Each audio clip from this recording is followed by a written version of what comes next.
آپ رزق کی فکر نہ کریں، رزق کا ذمہ اللہ نے لیا ہے۔ آپ آخرت کی فکر کریں، کیونکہ بخشش کا وعدہ اللہ نے نہیں کیا۔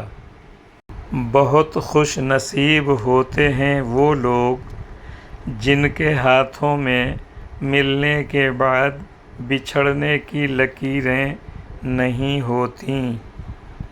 جس قوم کی بیٹیوں کے آنچل سروں سے ہٹ کر ہوا میں لہرانے لگیں تو سمجھ لیجیے اس قوم کا ضمیر سویا ہوا ہے اور غیرت مر چکی ہے۔